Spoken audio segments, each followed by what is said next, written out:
civilized country before it erupts into civil war. Okay? Support the right-wing conservative forces. By money, by crooks or love, doesn't matter. Stabilize the country. Don't let the crisis develop into civil war or invasion. Oh no, your liberals will say it's against the law. The Congress will not appropriate money for covert actions of CIA. Why not? Should we wait till the normalization come and Soviet tanks land in Los Angeles airport? Now, at that point, at the point of destabilization, also the process could be reversed. Again, easily than this. No CIA involvement at this point. You know what it takes here? Restriction of some liberties for small groups which are self-declared enemies of the society. As simple as that. Oh no, the media and liberals will tell you this is against the American Constitution. How can we, by force, deny the civil rights to criminals, for example? It's not good. Okay? So we allow them to... Okay, if you allow the criminals to have civil rights, go on and bring the country to the crisis. This is a bloodless way to do.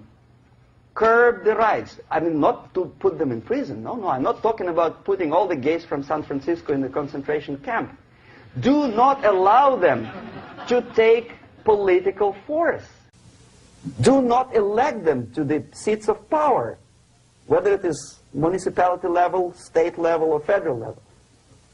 It has to be beaten in the heads of American voters that a person like that in the seats of power is an enemy. Do not be afraid of this word. It is an enemy. If he is not an enemy here, he will be here. Later on, he will be shot, of course. But at this point, he is an enemy. Okay? You are doing great service by denying him a right to capitalize on his own crazy ideas and become a powerful man, a man who uses the seat of power. Restriction of certain freedoms and permissiveness at that point would prevent sliding into crisis and probably will return the process of destabilization. To curb unlimited power, monopolistic power of trade unions, here, at that point, would save economy from collapsing. To introduce a law to stop private companies of raping public opinion's mind in the direction of consumerism. No company must have a right to force you into buying more unless you want it. There must be a law. You want to advertise your car? Okay. But not a single mentioning of buying it now and saving money. It must be against the law to force people to consume more. Self-restraint. Previously, before this process started, the self-restraint was a business of church, religion. Because our preachers, the fathers of church, would tell us, material values are good, but it's not the prime function of human being. Because you have to live with something. Obviously, the design for our life is not to consume more deodorants. There must be something greater. If such a complicated instrument as human body was created, obviously there must be some higher purpose for that.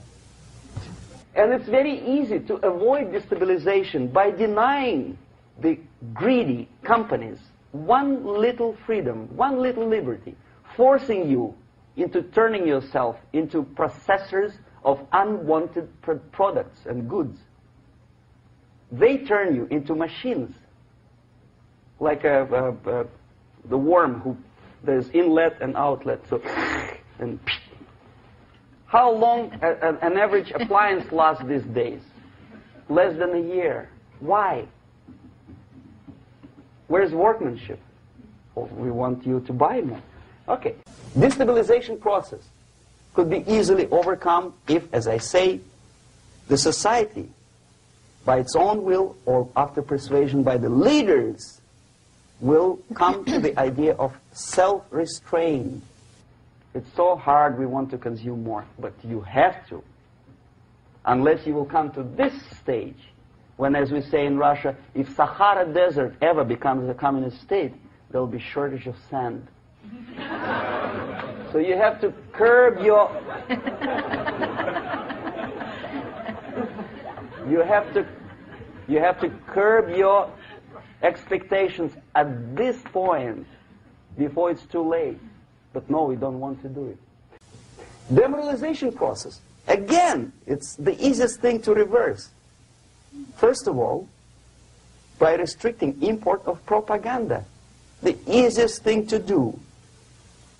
Unlimited, unrestrained import of Soviet literature, Soviet journalists, giving Soviet propaganda and ideological agitators equal time on American TV network. It has to be stopped. And it's easy. They won't be offended, mind you. As a matter of fact, they will respect America more. But when my former colleague Vladimir Posner appears on Nightline, and Ted Koppel asks him, well, Vladimir, what do you think about this? And what can he think? He is an instrument of propaganda. He thinks what Comrade Andropov tells him to think. He's just a nice, articulate mouthpiece of the Soviet subversion system. And Ted Koppel makes you believe that my friend Vladimir Posner thinks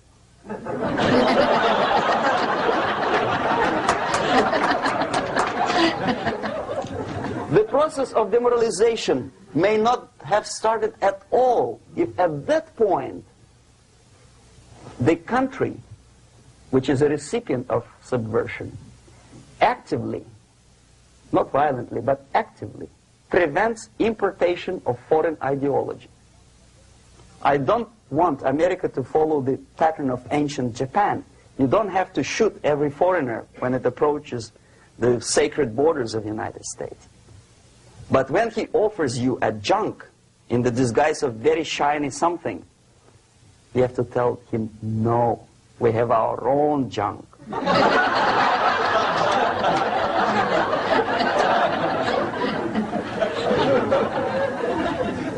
If at that point the society is strong, brave, and conscientious enough to stop importation of ideas which are foreign,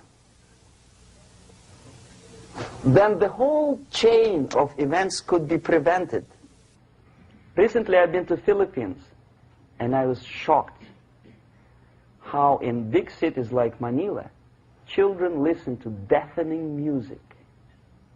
A melodious nation with long traditions of good, nice ethnic music, introduced by Spanish long time ago, maybe 2 centuries, 3 centuries ago, I don't remember how long. All of a sudden listen to musical garbage, blasting their radios at full blast, at full volume. Why? In India, I spent many years watching the reactions of Indians walking out of movie theaters after seeing Hollywood production. They couldn't figure out why Americans are so wasteful. They smash their cars, their shiny cars, every 5 minutes. How come they shoot each other for $500,000?